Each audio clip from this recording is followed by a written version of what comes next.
આવેલા બધાને દાન ભેટ આપી. આમ બાલકૃષ્ણનું પ્રાગટ્ય થતાની સાથે જ ગોકુળમાં આનંદ આનંદ અને આનંદ જ છે.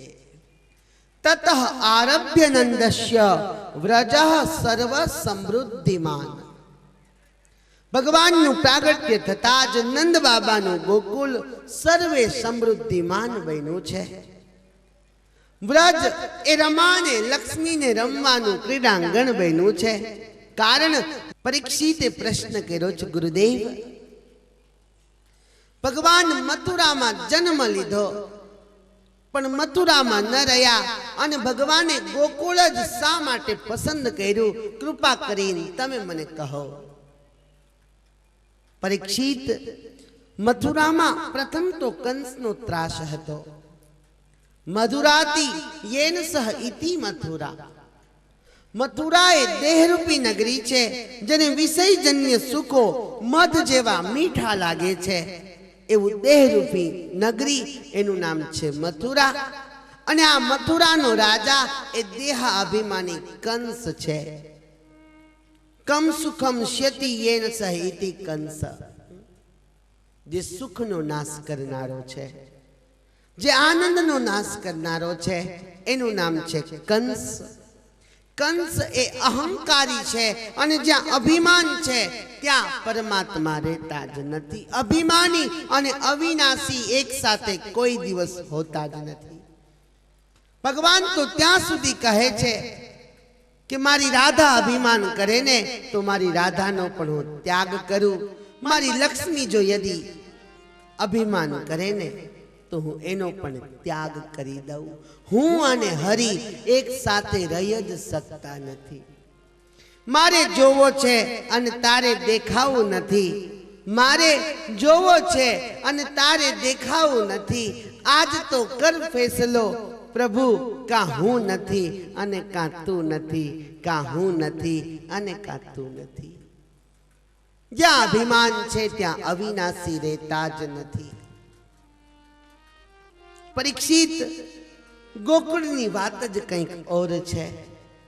ગોકુળ એ પ્રેમની ભૂમિ છે. ગોકુળ એ ભક્તિની ભૂમિ છે અને ભગવાનને ભક્તિ પ્રિય છે. ભક્તિ પ્રિયો માધવ. સોનાની સાંકળે બાંધીને જે ગોવિંદ નથી બંધાયો, એ ગોપીઓના પ્રેમથી બંધાયો, એ ગોપીઓની ભક્તિના કાચા તાતણેથી બંધાઈ ગયો છે. ગો એટલે ઇન્દ્રિયો અને કુલ એટલે સમિષ્ટ. જ્યાં ઇન્દ્રિયોનો સમૂહ છે એટલે પ્રભુ ગોકુળમાં આવ્યા છે. જેની ઇન્દ્રિયમાં પ્રત્યેક ક્ષણ કૃષ્ણ જ છે.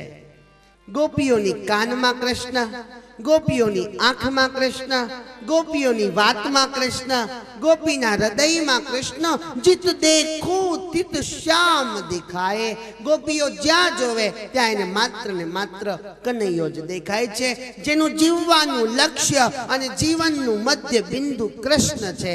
એટલે ભગવાન મથુરાને છોડી અને ગોકુળમાં આવ્યા છે.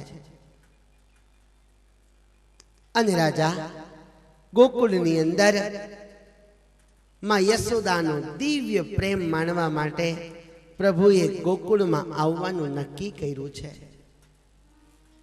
પરીક્ષિત, પ્રભુ જ્યાં પ્રગટ થાય છે ત્યાં આનંદ થાય છે અને માયા જ્યાં પ્રગટ થાય છે ત્યાં હંમેશા અશાંતિ જ થાય છે. આજ મથુરાની અંદર કંસને ક્યાંય શાંતિ થતી નથી.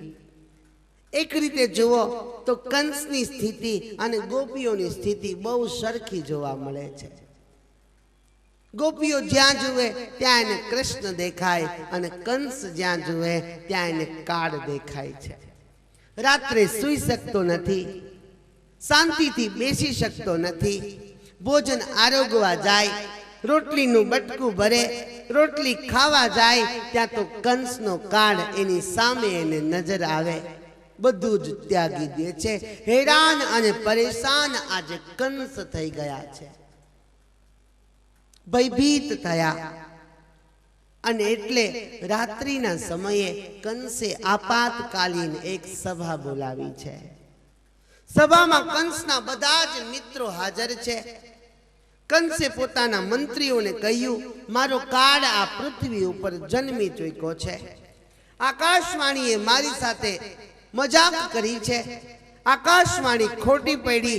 દેવકીને ત્યાં 7મો 8મો નહીં, પણ ત્યાં તો 8મી એટલે કે કન્યાની ઉત્પત્તિ થઈ, કન્યાની પ્રાપ્તિ થઈ, અને એ કન્યાને હું મારવા ગયો. એટલે યોગમાયા આકાશ માગે ઉડી ગઈ અને મને એમ કીધું, તારો કાળ આ વ્રજ 84 કોષમાં ક્યાંક જન્મી ચૂક્યો છે. હવે મારે મારા કાળને મારવો છે. મારે શું કરવું એના કંઈક ઉપાયો મને બતાવો.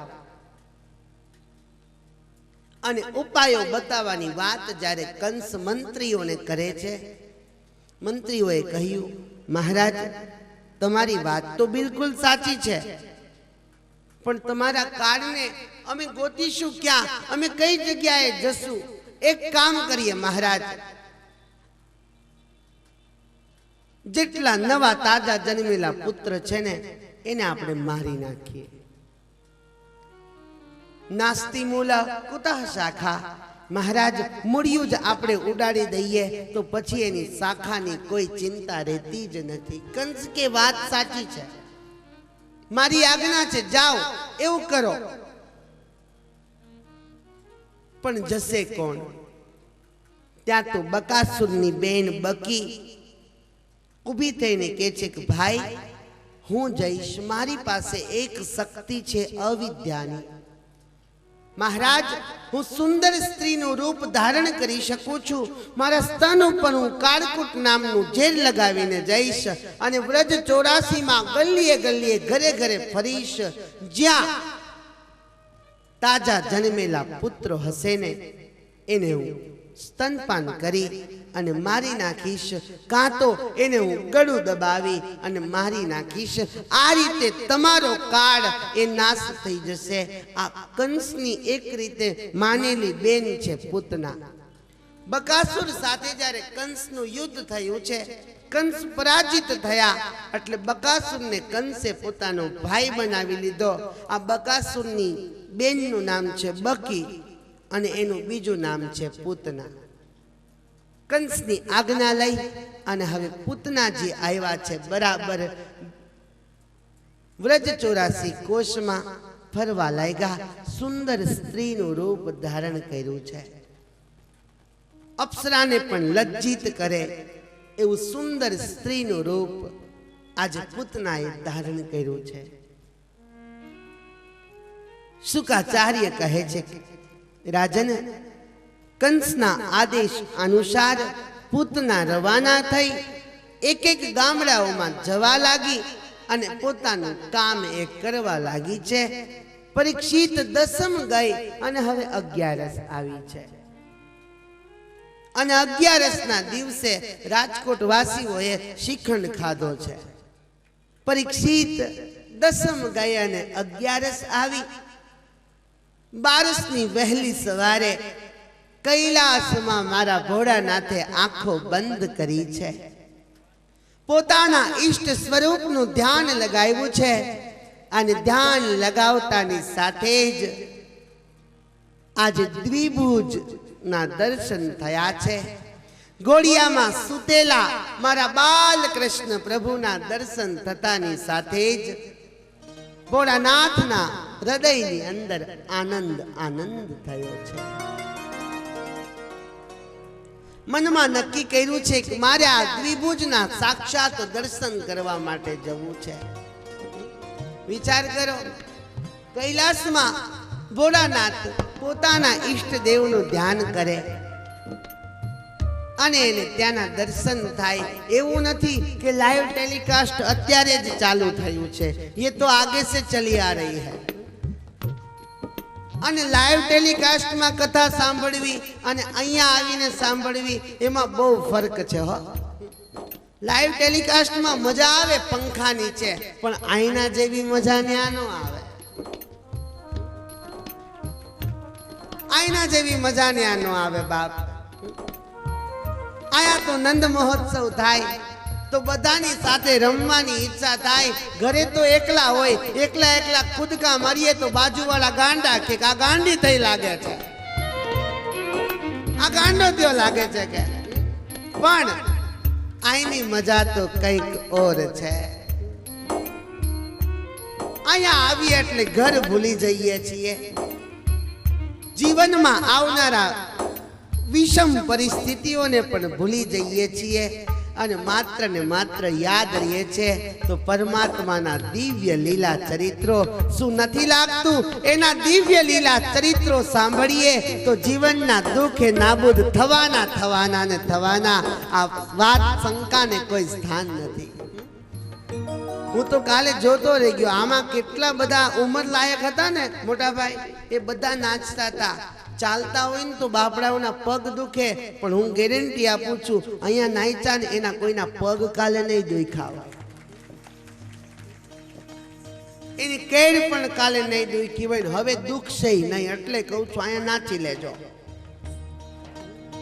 અને અહીંયા નહીં નાચો ને તો ઓલો ઉપરવાળો છે ને ચાબુક મરાવીને નચાવશે. એ તો તૈયાર જ છે, યાદ રાખજો.